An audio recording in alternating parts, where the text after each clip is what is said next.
even on the agenda. First of all, a couple people mentioned that they like the notes as well as having the video. So just a couple, but it got also to communication. So here's what we're going to do. We will link, you're good? Okay.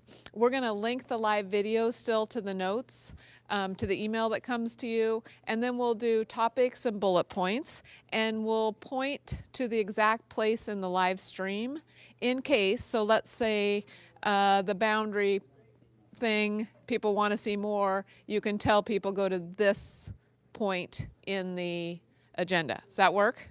Okay, yes. So when we'll try to do bullet points pretty easy, like we've done in the years past, so that it doesn't have a lot for people to read. Okay, and we'll do it the first time, and if it doesn't quite miss the mark, or it doesn't quite make the mark, if it does miss the mark, if I get it right, just, you don't even have to tell me. If we get it wrong, tell us. And I just did that all live stream, right? I know. Secondly, one thing that wasn't on our agenda, some news you will see in the paper. You probably already have some, but we are working through a property acquisition out in Keizer. If you've seen that in the paper, again, that will create some attention for us in after this board meeting on Tuesday night, because the board had their first reading of a statement of necessity, which says that we have the need to acquire land, and through a condemnation process. So the second reading will come Tuesday night at the board meeting, which will again generate news media and conversation around the topic. It's related to the McNary expansion to get McNary to 2,200. It is a process we've been working through a lot with the Catholic Church, and doing this then gives us the ability to enter into some negotiations again with the church after the board has taken an action. So I don't know for sure what action we'll take, but it will be back on the agenda on Tuesday night for the board to deliberate on. And one way or the other, we'll get quite a bit of attention around that. Yes? No, it is not true it's only for athletic fields, because there will be some athletic fields on the property that we wish to acquire. That's what people worry about. But we are removing some parking and some modular classrooms and adding a 2-story addition to McNary High School. We're also totally redoing the front entry of McNary, so there's a major expansion. People also say, well, can't you go up 2 stories? We are. With the expansion, the additional wing will have 2 stories on it. The other rumor out there is that we're trying to take the land without paying for it. We wouldn't do that. This is about trying to figure out what's a fair price for the property. So it's legal process and process the board is going through. So just know, and if you have a rumor you'd like to have me confirm or deny, if I can answer the question, I will. Sometimes some of the proceedings, because they're protected by attorney-client privilege, I can't answer. But if you have a question, shoot it to me and we'll get you an answer if we can. How'd I do? Lillian, anything else on that? Okay, so Karma is going to talk to you about bond construction and boundary adjustment process. Both of those are going to be big topics, and we're going to have lots going on with both of those in the coming months. You've probably already begun to hear some things about boundaries, so I think it's really important to kind of update you with where we are in the process. All right, Karma. Thank you. Thanks. Yep. Awesome lead into a quick update on the bond program. As you all remember, our community supported the nearly $620 million bond measure this May, and that means that our facilities team is really gearing up to make that become reality. They're getting hard at work, adding some project managers. They've brought on a construction project management consulting firm, Day CPM, who's adding project managers on the ground, because you can't really go from normal operations to, oh my gosh, we're adding hundreds of thousands of square feet without bringing on some expert help and some project management. So they're working hard to gear up. They're also deep in the construction document planning phase for the first 5 projects, which you see the latest schematic boards around here. You can take a look after the meeting if you'd like to. And what that means is they're really getting into the final details of those architectural drawings and what details the construction firms will need to actually start building. So we have these 5 starting in 2019. Gubser probably will be the earliest. It could happen as early as January. The others are scheduled to start June of 19. The largest projects could take more than 15 months. The hope is that they'll be done in about 15 months, but because of the complexity and just the scope of these projects, might go a little bit longer, maybe a little shorter, but just want everyone to be prepared that if you haven't already realized that 2019-20 school year for these schools and probably some others who might be offering some support during construction, school's going to look different. So we're hoping everyone is aware of that and will remain flexible, okay? So schools, our first 5 schools are right now starting to have conversations with their project managers and some of their construction teams on how we can logistically support operations during the year. So those conversations are really, really in early stages. They're starting now between, administrators and construction project managers, and then they'll start to flow deeper into school staff on those logistical conversations. So just know that that's starting now. And that's about how can we operate schools safely, how can we minimize disruption, and how can we, still help construction proceed safely. Okay. So another update on the bond program is the Community Bond Oversight Committee has been formed. It was formed by the school board at an October meeting. That is a volunteer group of about 12 people who will oversee progress on the bond work. They had their first meeting on Monday night, and they will meet again in January and continue to meet about quarterly to really monitor progress on the bond work. They'll report to the board, and they will also offer some recommendations on expensive bond funds and making sure that they're in keeping with the approved voter ballot title and with Oregon state law. So I'll leave these up for after the meeting if you want to take a look around. Are there any questions about bond program before we go on to boundaries? Yes, sir. How often are you going to communicate with the staff of affected buildings on progress? Is it going to be a monthly meeting, or is it takes for staff that are in? Sure. So the question is, how often are we going to update staff in the buildings on progress of construction? So I guess I'd like a little more detail on, how do you mean, Well, in the past, like the bond that affected this building, we would often get no word other than they'd show up and say, you have to move classrooms today. Gotcha. Okay. So I want to know what systems are in place to communicate with staff in affected buildings on a regular basis so they understand how it can affect their ability to teach. Right. So communications is going to work with administration in those buildings to help them talk with staff about what's happening. But like I said, we're really early in this planning phase as far as how logistically we move forward. So a lot of that is. One of the things I just asked for today is let's start, because now we're in that place of knowing kind of what the timeline is. So let's step out to the end and do a communication plan backwards planning. So we had that exact conversation today. And so by next month, I should have a better answer for that question. But that's the exact same question I asked today. And principals are also asking that question, what's going to be our communication timeline, feedback loop, communication with staff, but it won't be show up tomorrow and you have to move your classroom the next day. Okay, we're backing it up from that, but ask me that next time. Okay. Yeah. So, follow-up then would be, so my biggest concern has always been we're communicating with principals, and then the filter that comes to us is different than the actual communication that probably should have been sent out. It's more difficult for the staff members to deal with because it's more work and not always compensated. So Okay. I'm wanting to know how are classroom teachers involved in the communication process. Okay. I will follow up on that next month. Sorry. Yep. I'm just going to interject myself. So unlike me. No, I just wanted to point out, I know we're comparing a lot to last time there was a bond measure, last time there was a bond measure.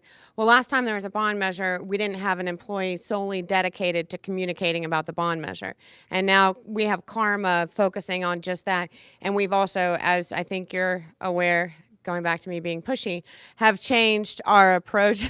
She's like, yep. We've changed our approach to communication to being more proactive and being more two-way. So I think that this bond measure will feel a whole lot different than the previous one, just because of the communication resources that are dedicated to making this as positive as possible. Sorry. Oh, that's great. Thank you. Okay, other questions, bond related? No? Okay, so we'll switch gears to boundary process real quickly. I think Mike Wolf gave everyone an update last month about boundary process and that a boundary review task force had been formed. It's a really large group, about 60 people or so from all areas of the district. They're meeting every Tuesday to work on making adjustments to boundaries. I think they've had 6 meetings so far, including an open house session at 3 different locations in the district to hear from folks about their progress. So keep in mind, this is a process, it's ongoing, they're sort of midstream. However, they heard this feedback, and one of the loudest messages that was sent was November 20th for an open house isn't probably the best date, so that date's been postponed. So just know that right away. If November 20th for a boundary open house was on your radar, postpone that. We'll get a new date announced, but the task force does want to walk through some more of that feedback and make some more decisions on what's the best time, date, location, and format for that type of event. So they are also continuing to work on making some refinements. And so basically every Tuesday they make some refinements, and as soon as we get updated maps, we'll put them on the website so you can sort of follow along their progress. So if you aren't familiar with the boundary adjustment page on the district website, please take a look. You go to the community section and it's just under bond, says boundary-adjustments. You can find that there. Okay. Something else? One of the key things we also are really working on is how do we engage our families that are affected by the boundary change differently. I hope I'm not stealing your words. And because what we know is we had a great turnout at South Sprague, not such a great turnout at Waldo and C-Tech for the others. And in some ways, no surprise, but it gave us a way to think about now, how do we do that engagement differently?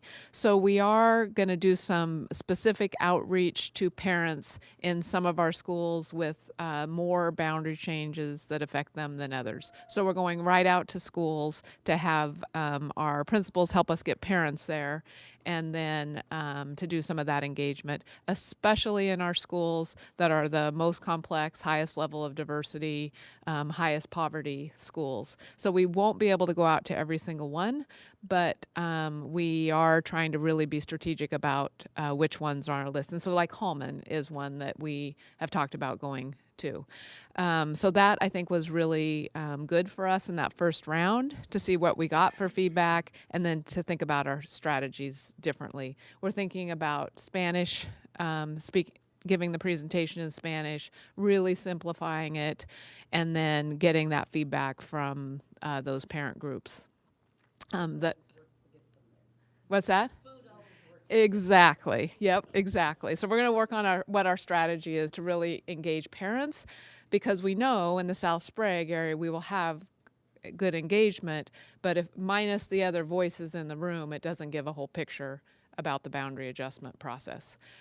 We have a number of employees that are on that boundary adjustment task force, and I have to tell you, a few of our employees are amazing at this work. We have to thank them for what they did. The teacher from Kennedy and the teacher from Gubser, I watched them totally think about, and they were just dead on and focused, and a really huge kind of gift to the task force process, because they were such great thinkers. Those are just the examples I saw that night, but our employees and our staff who have volunteered for this are amazing at it. So, yes. I had a question about West Salem. Hammond, Alcoya, Chapman Hill. All the neighborhoods are very close, and then they're building a huge new apartment don't know, they're just breaking ground.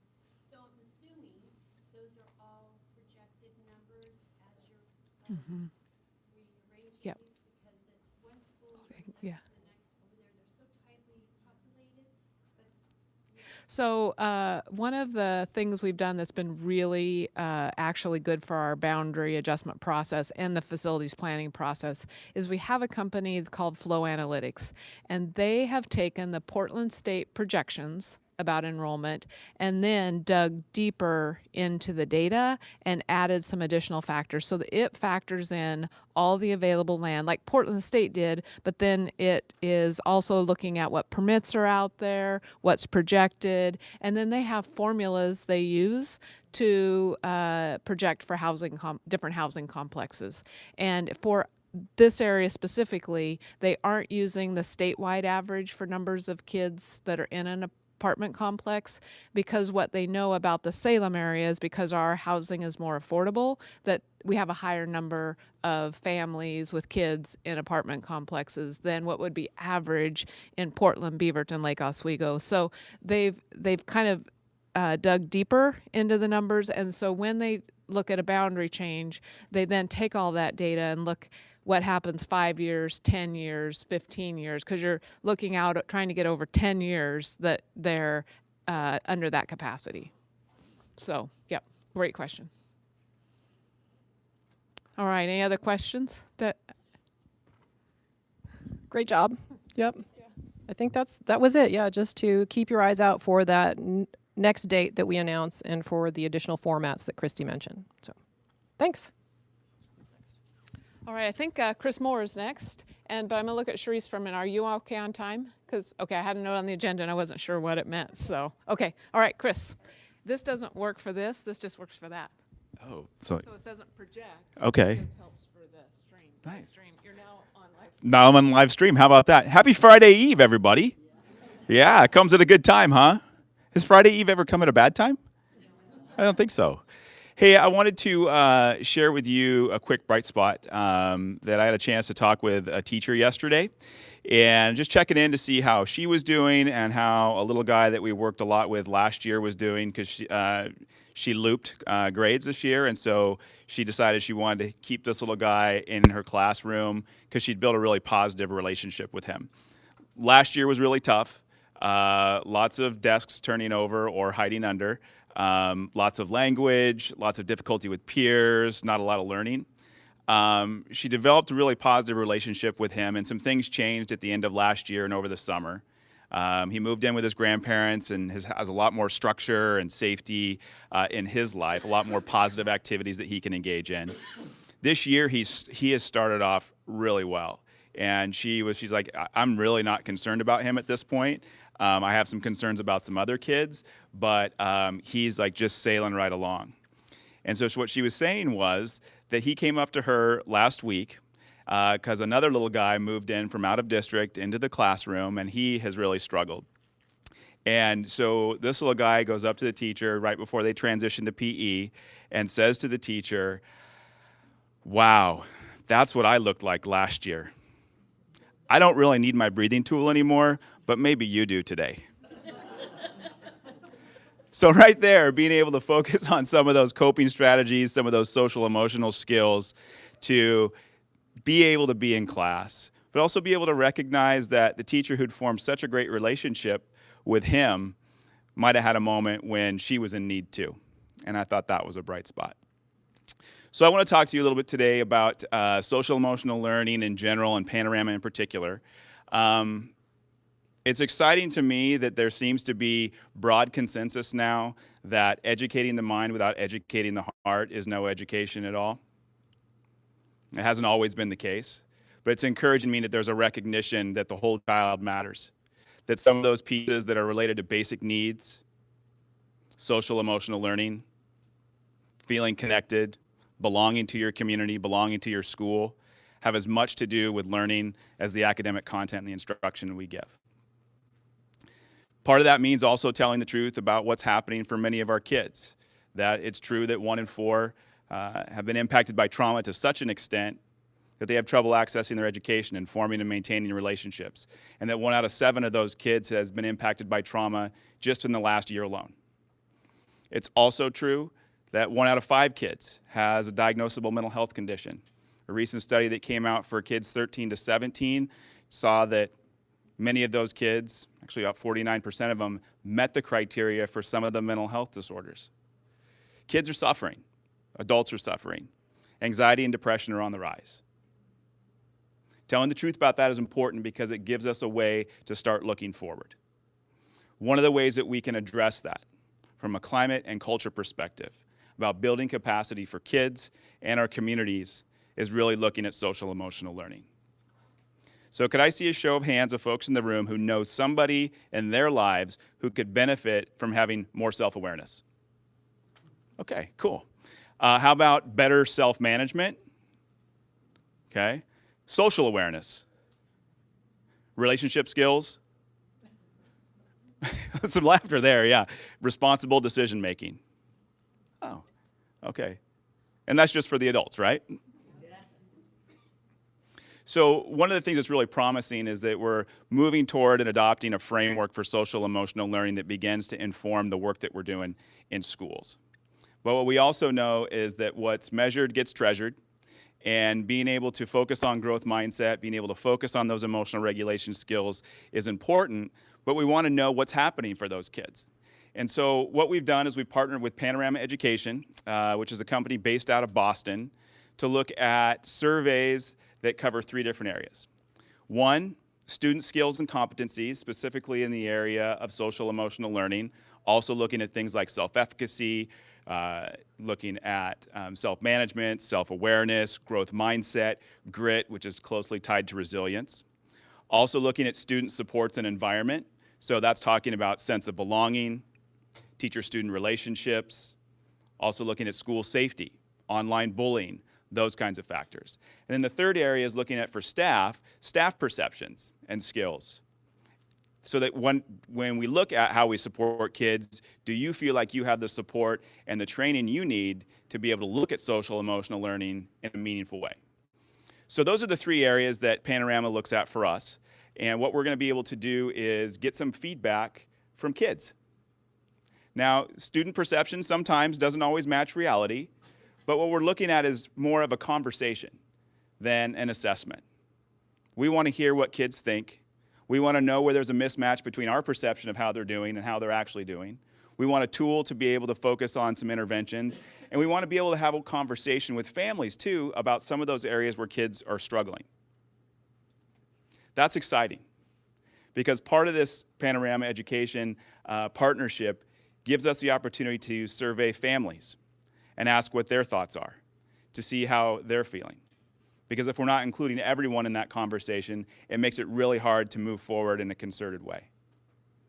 Part of that conversation will also be asking staff, how are you doing? Panorama's surveys will replace our current climate surveys, which have only occurred at grades for kids 4, 7, and 11. I'm really excited to share with you that elementary schools have chosen to do grades 3, 4, and 5. And those are the first grades that we can actually get some information from kids, because most kindergartners, first graders, and second graders love their teachers. So it's hard to be able to get good feedback from how they're doing. They don't really know what self-management is yet. But 3rd, 4th, and 5th graders, that was an option, but that's pretty cool.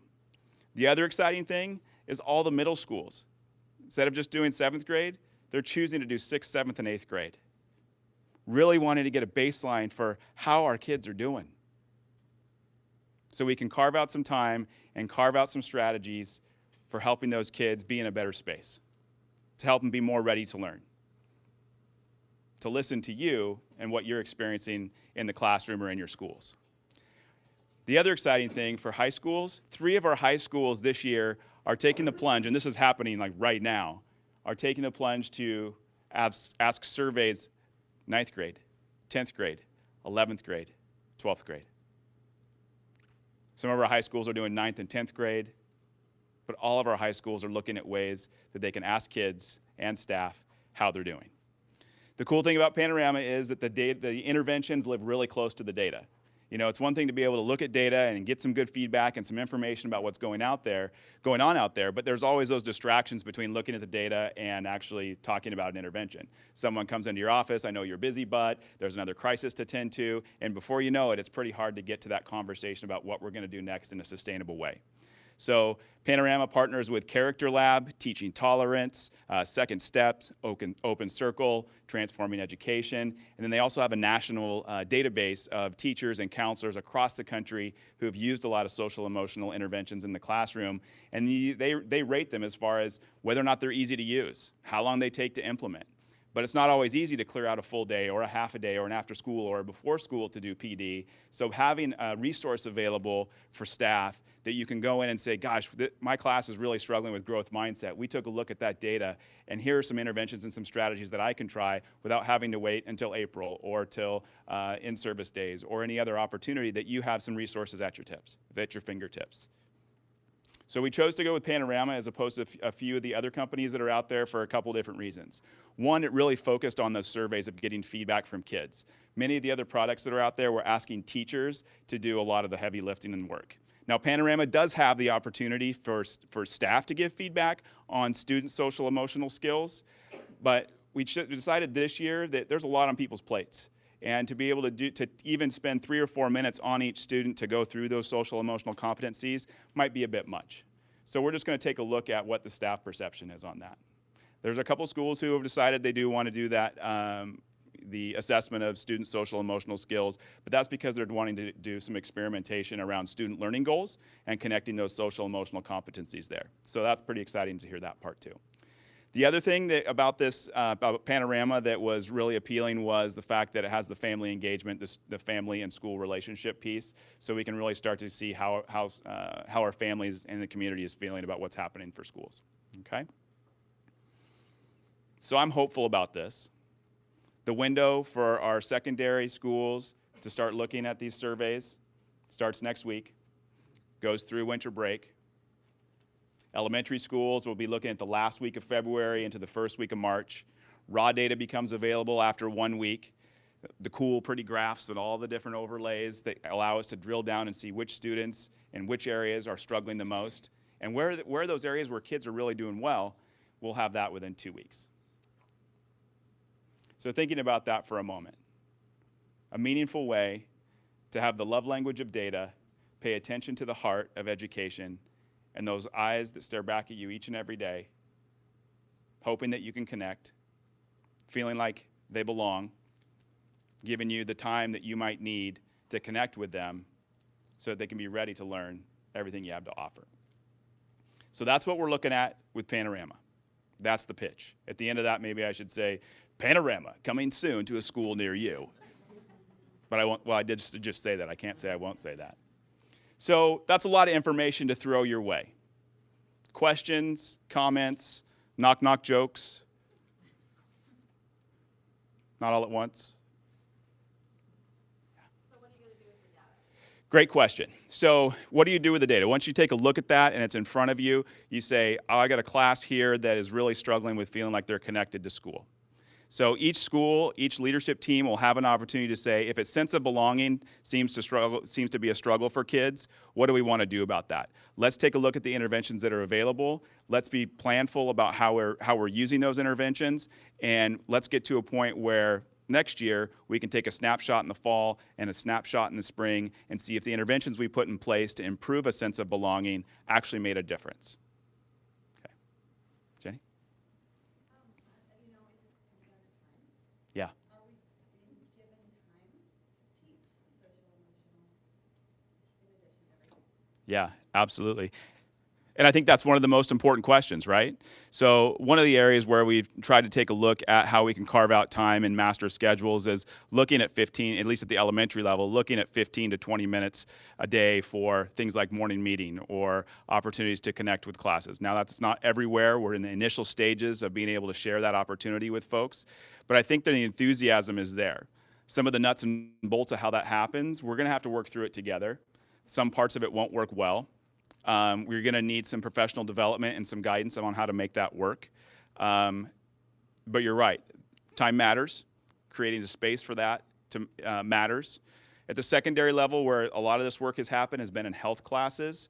We would like for that to give secondary level an opportunity to integrate social emotional learning across the spectrum. At a couple of our high schools in advisory periods or success teams, sometimes those have been places where conversations have been had around social emotional learning or those 21st century skills. Some of them are interwoven with AVID, but we're continuing to have those conversations moving forward. Okay. When you talk about interventions after you get the data, is that something that the teacher then has to go figure out what that intervention is going to be for that class? Or Yeah. Thanks for asking that, because I think what we need to do is make sure when we get to the data, and what will happen is when we get the data back, each school will have an opportunity to send the folks who are on their leadership team or whoever is interested to the training with Panorama to help us look at the data and decide what to do next with it. Okay? And so each school will have the opportunity to decide how they use it. I would not recommend folks being on an island and not having the guidance and feedback to do that, but every once in a while people feel comfortable saying, you know what, I've got this, I want to do it and see how it works, and they move forward. But that'll be a decision that needs to be made at your building level with your leadership team. I would encourage always, when you're looking at interventions for kids or doing something different, to pay attention to sustainability. An intervention can be a great idea and can look really great and can work in lots of different conditions, but you know your class is best, and you know your building's best, and so having an honest conversation about what is doable, better to do an intervention for a short period of time and do a little bit consistently than to choose one where you're just swinging for the fence and you're out of gas by the second week, and now the kids are wondering, gosh, why are we doing social emotional learning? Okay? Thank you for that. Other questions? Yeah. So, do you have any idea how the logistics are going to work for the training of teachers with Panorama? Yeah. Because how many classrooms are there in the district? Right, right. Yeah, so another good question, because we have access to webinars that will also be ways that teachers in their buildings can take a look at that. Anytime we do professional development with Panorama, that will also be recorded so folks can have access to it. We are going to rely on schools' leadership teams who go to those trainings to communicate some of that information back, but we're still in the process of figuring out what's going to be the best way to support educators in buildings with the PD that they need. It's nice to have a lot of that centralized so you can access it yourself and you can look at the data, but if we're not in a situation where we're helping folks understand what's needed and you're feeling like you're out on an island and you're not supported, it's going to undermine the work we're trying to do. And follow-up would be, when are teachers going to access these webinars, professional development videos? Is that something we're expected to do at home? Is it going to be in addition to all the other PD, data teams, PLCs that are happening already at the building level? Yeah, so I appreciate that. That's a conversation that we still need to have and kind of figure out what's going to be the best way to do that. Because the last thing we want to do is take a really great idea and undermine the efficacy and the sustainability of it by doing it in a way where people feel like it's too much. Okay, and so the feedback I'm giving folks is give the feedback to your schools about what feels doable to you and be willing to have that honest conversation, because we want our kids to get the help and the support that they need, but we want you to get the help and the support that you need too. And we don't know exactly what that will look like. I'm going to be really honest with you. This is the beta year. We're trying to figure this out. But the decision making behind this was like, we can't wait anymore. Our kids in our community are struggling too much. You oftentimes are having hard days, hard weeks, hard months, and hard years. We can talk about that and not stay stuck in it, but we can also move forward and say, that's true, and what are we going to do differently? So we'll have to figure it out together. Okay? Other questions? I might have missed this, but did you say that you would then, these surveys would be something, so to determine if we're being effective with whatever interventions are used, these surveys are going to continue after this first go-around? Yeah, so another great question. So the cool thing about it is it's not necessarily in that realm of traditional standardized assessment. This really is a teaching tool. A survey is a way to help kids start to think about things.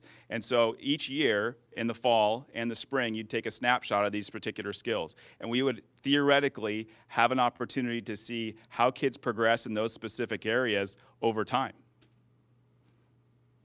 How staff are feeling about the climate of their school over time.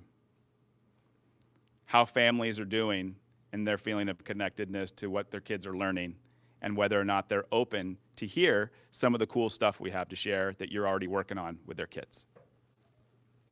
Okay. Other questions?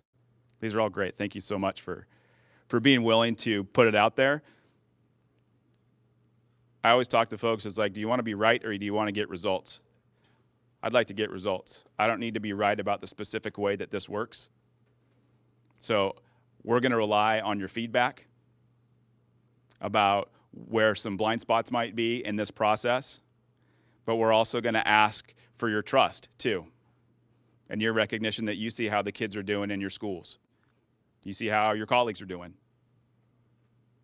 And if we're focused on what we can do to make it better, I think then we really have an opportunity to be at the forefront of meeting the social emotional needs of our kids, the mental health needs of our kids, the wellness and self-care and sustainability of all of us. And I think that would be a pretty great place to be. Other thoughts? I think it's kind of what a lot of people are probably feeling in the room is like, we understand that there's value in this, and we have all the pressures of everything else Yeah. that we are also being told has value, and so moving forward, it is gonna be critical Yeah. that from all forms of leadership in this district, Yeah. if this is a priority, Mhm. it's shown that it's a priority by giving us the time to be able to do the learning that's required to make it happen. Yeah. Because I 100% am like, yes, this is where we need to start. Mhm. And I can be on that train with everybody, but if we are told, and you need to do this, and you need to do this, and you need to do this, I'm not gonna do any of it well. Yeah. And so the true message from all of leadership needs to support us in coming alongside you. Yeah. And I think that's one of the things that I'm hearing you say, yeah, we wanna hear you, Mhm. but you've gotta show us. Yeah. And not Absolutely. just you, I mean, just in general. Yeah. Christy. Mhm. Because we can do it if other things are taken over. Absolutely. But the more things piled on, it's not doable. Right. Well, and that sustainability is an important part of making this work for kids and going slow so that we can go fast at some point in time. And identifying those areas where you're actually already doing a lot of these things to make a difference that's part of your daily practice, whether you know it or not, I think is also a critical piece of that.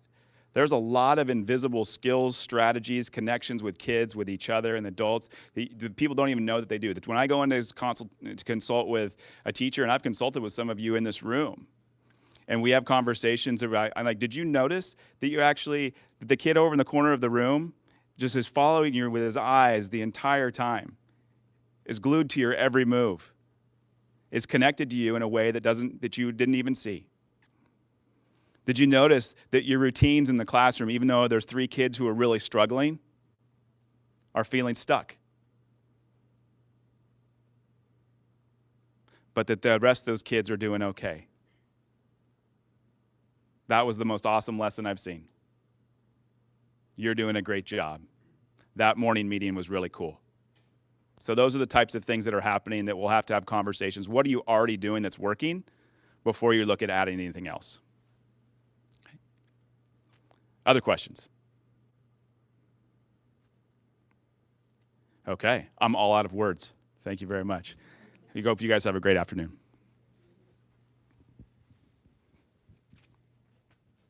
All right. Another topic I'm watching the clock too, so I'm monitoring as we go here, is around behavior management and PBIS. That's been a general update each time. So I've got Charisse here and David Fender here, who are going to give us an update about where we are with PBIS and behavior management. Charisse, you're starting. I'll start. Hi, my name is Charisse Elliott. I have not had a chance to come and talk with licensed communication. I am one of 2 and soon to be 3 PBIS coaches. The other coach is currently passing around a handout that we have. Just on some of the different things that we are doing currently with PBIS and some of our trainings. Her name's Heather Bradshaw. She comes from Shirley and Sumter. And then we have another coach that will be joining us just after conferences. So we are very excited about all the cool things that we have going on within our coaching. Some success stories. They're actually, I took word for word what the schools wrote, but one success story that we have comes from one of our schools where they have been looking looking at data and using data to determine the needs of their students. And so they have noticed as they have been implementing PBIS, they're in year 5, that they have seen a decrease in the number of significant behaviors that need the support. So they are looking at really falling within that 3 to 5% of their students. They have about 600 students in their school, about 3 to 5% of those students really needing that significant support with behavior. And then falling into the Tier 2, about 10%. So we're really starting to see the numbers for that school fall within those guidelines of the 80 to 90% Tier 1, 10% Tier 2, and anywhere between 1 to 5% needing Tier 3 supports. The other success story that is on the back is from another school where the counselor is working with a small group of students using one of our Tier 2 interventions, check in, check out, where the student is receiving feedback frequently throughout their day on how well they are doing with specific goals. And as you read, she talks about how of the students in that group, the majority of the students are doing really well, and they're seeing an improvement in those students' behavior. And there's one student that they have noticed is having some struggles, and so they're able to specifically work with that student and create supports around that student. To move the behavior and the supports that the student needs forward. And so just some great success stories of how schools are using data and the different systems within their school to support students and staff as well.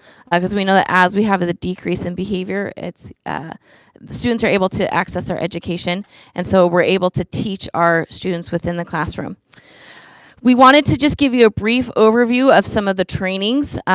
We have our tiered trainings. This year for Tier 1, instead of doing a 5-day training, we're doing topic trainings. So we have once a month where we have a 2-hour training and then 2 hours of work time, and that's open to anybody who'd like to come. And it's based around those Tier 1 topics. And then we also have, we had a Tier 2 training at the beginning of the year, and we're looking at actually adding another Tier 2 training later in the spring. And then we have 3 Tier 3 trainings throughout our year where school staff can come to those trainings. And we know that that's very difficult for all staff to attend those trainings. So we also offer that we can come out and do an overview for your staff around what is Tier 1, what is Tier 2, what is Tier 3. To access that training, we just need to have somebody from the school contact us, and we will work on scheduling that training. So we're able to come out, and your staff is able to hear from the trainers the same things that those who are attending those 2-3-day trainings are hearing. So those trainings are also on the form. And then just kind of some updates of what we're working on as far as PBIS implementation. So we've really been working with schools to build their capacity of doing the functional behavior assessments. Those are called the FBAs. So you'll have your Tier 1 guess and check, your Tier 2 brief FBA, and then the full Tier 3 functional behavior assessment that we use as assessments to best support students with behavior supports. Then we also have working with some teams around teaming structures for their Tier 1. So how to run a meeting, how to look at the data, and then as well as our advanced tiers team, which are really the teams that are looking at Tier 2 and Tier 3 supports for groups of students as well as individual students. Then we have coaching on Swiss, check-in, check-out, and iSwiss, and that's what we call the Swiss Suite. This is a data system that schools can use to collect data to look at Tier 1, Tier 2, Tier 3, and implementation within their buildings. We're also working with transportation. We worked last year with one school to pilot what they're calling Bus Plus, so their own Tier 1 recognition system on the bus, and how that can then pair with the recognition systems that are happening within the schools. Part of that is also working on teaching the expectations on the bus.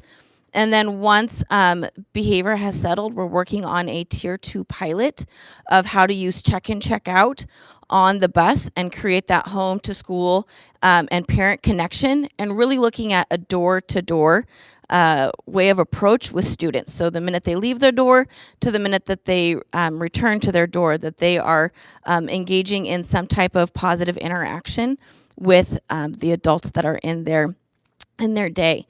This is a pilot that, like I said, we're very excited about. We were looking for tier 2 interventions to support a school, and there was actually nothing out there that we could find. And so we are kind of on that front edge of developing this process for our transportation team and working with our transportation team and drivers, and have currently identified 4 more schools to pilot the process with. We're definitely doing a slow rollout because we want to make sure that we're working through kinks as we do the pilot, so that when we're ready to roll out full scale, we've kind of thought through some of those areas to support schools and have it be an ease of a rollout. We've also began working with facilities and auxiliary services. So we're going to be doing a training January 3rd around PBIS and how they can become a part of the school culture and how to interact as part of the school culture within their job capacity, including when they're coming in as a guest or when they are within your building throughout the full day. We also have had the privilege of going out and being in secondary schools. So we have spent 4 full days in high schools, and we're currently in the process of spending full days in middle school to learn your systems and your processes and how we can best coach. We also have been working with Barb with Avid to start learning the more about Avid, so we can start implementing that, so that we're not asking for one more thing, but really showing how PBIS and some of these other initiatives can come together and work together instead of it being one more thing that we're implementing. So lots of really cool things going on. But I want to give you guys a chance if you have questions or just anything, any quandaries that you'd like me to answer.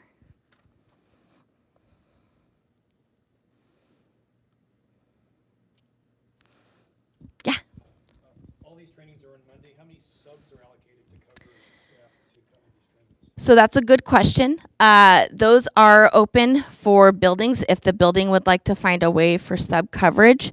That's also an area where we could come out and do those specific type trainings with your school. So we could come out and do an hour training around specific settings and how to use active supervision within those specific settings. So those are trainings that you can send a team to, an individual person can come to build their knowledge, or we can take those trainings and adapt them and bring them into a school setting. Yeah. Good question.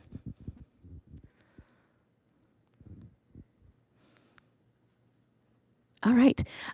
If you would like, or as you go, if you have questions, you can always get a hold of us at pbis@Salem-Keizer. It goes directly to the 2 coaches, myself and Heather, and soon our 3rd coach, and we will get back to you with answers to your questions. We want you guys to feel like you have access to the coaches as well.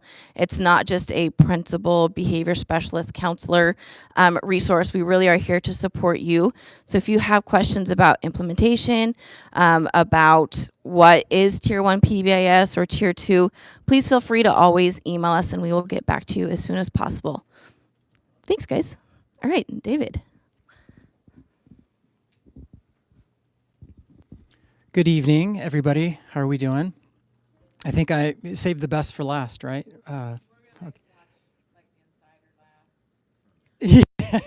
Okay, so not saving, yeah. Anyway, my name is David Fender, and I'm the coordinator for the Office of Behavioral Learning. And I was asked to come and provide an update on the work that's happening this school year. So I've had conversations with some of you. We are actually in year 2 of providing these specialized supports and services across the district. So there are a number of different things that we're doing to support kids with really complex social, emotional, and behavioral needs, but I thought I would narrow it down and prioritize about 6 different things that we're doing to really look at reducing the overall intensity and frequency of student behavior. I don't think it's a surprise that many of you are aware that we have a high number of kids that are coming to school unready to learn, having a hard time self-regulating, And so one of the pieces that we took a look at, we have a multidisciplinary team of folks that are part of a district behavior work group. And last year we focused on the social emotional competencies. Who are familiar with the social emotional competencies? Has that information been presented to you guys? Okay. Those competencies and those standards are actually on our SharePoint OBL website. I think what we'll end up doing, I think we've posted it on Insight 24J as well. We'll try to figure out how we can get that information to you. Please touch base with your behavior specialist or your counselor if you're curious about what those competencies are, what those specific standards are. It's really a good place to start in looking at what are the expectations for kids. And then we also took a look at 12 different social emotional evidence-based curriculum.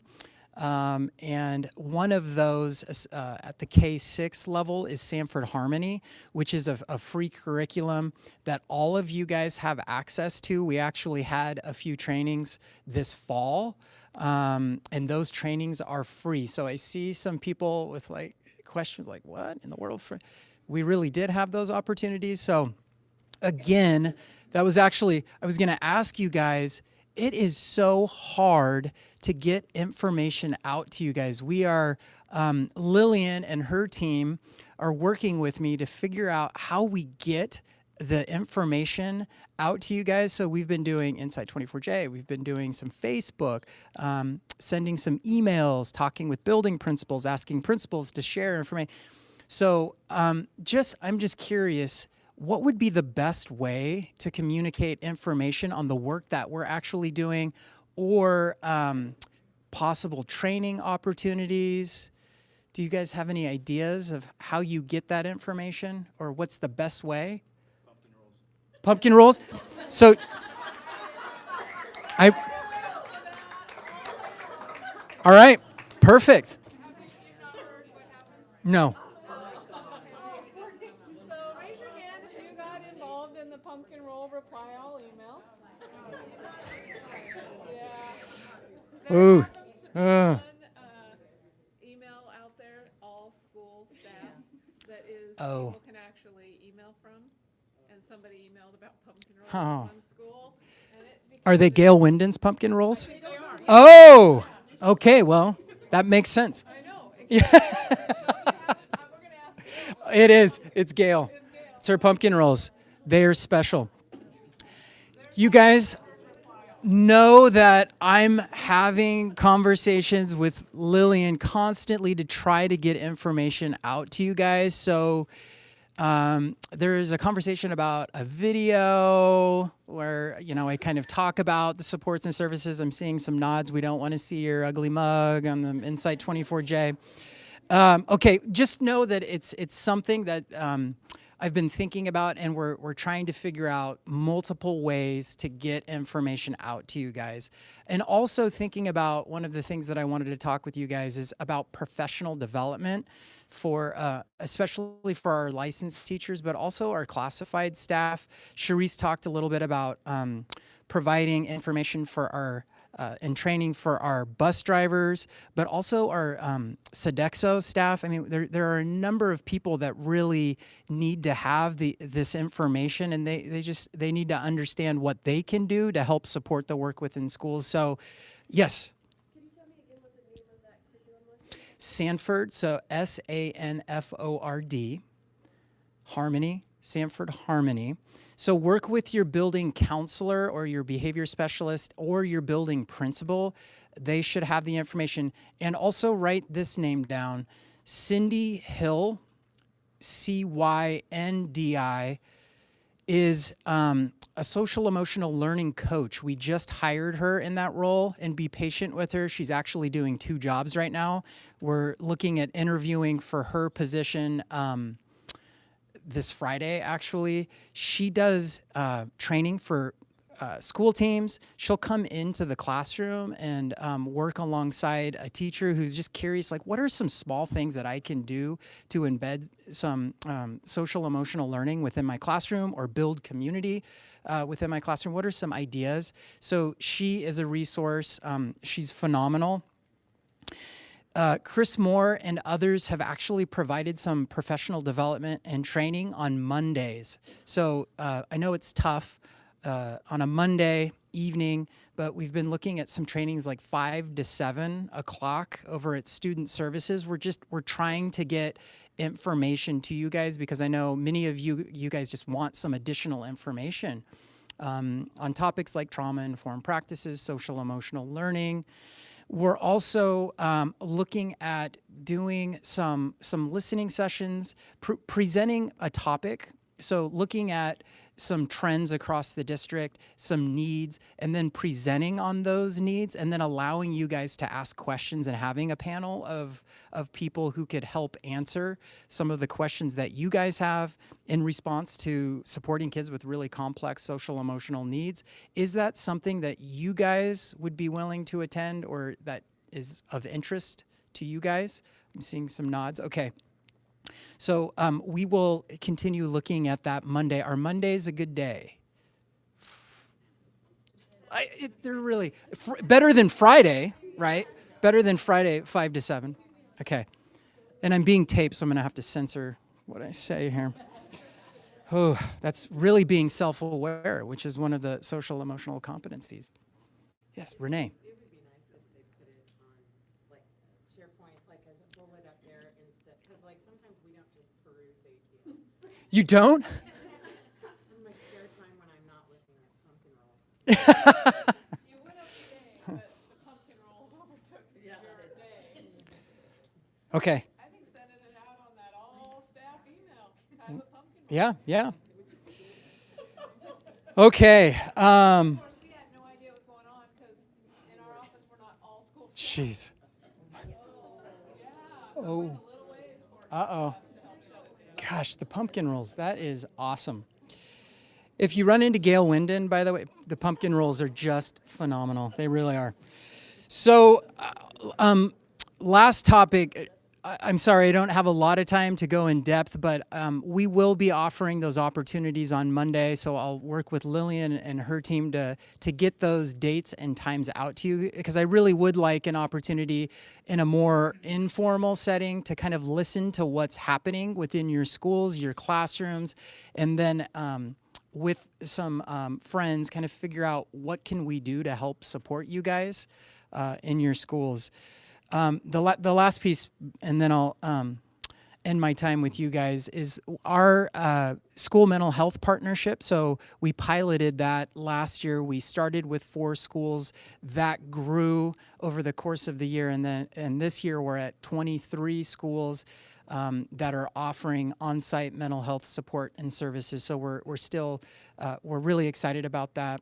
And we surveyed all of the schools who provided those services last year, and overwhelmingly everyone said, yes, this is something that we want to continue doing. So we are continuing with that.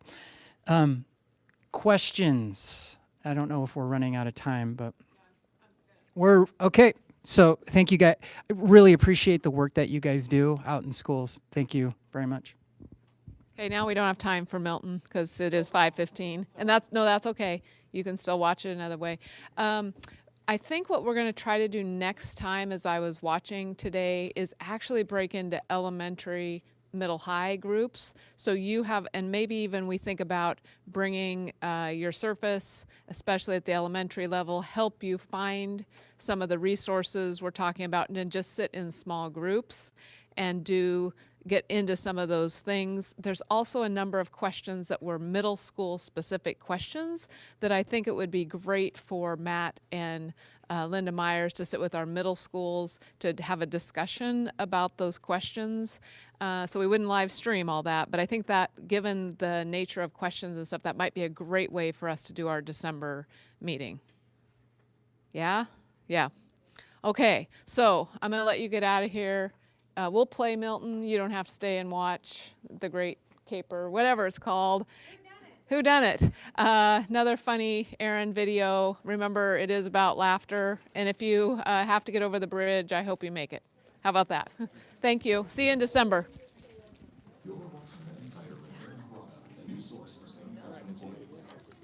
Hey, Salem-Keizer, it's me, Aaron, and welcome to another episode of The Insider, Salem-Keizer's new show for employees. My co-host today is missing. Hold on. I'll be right back.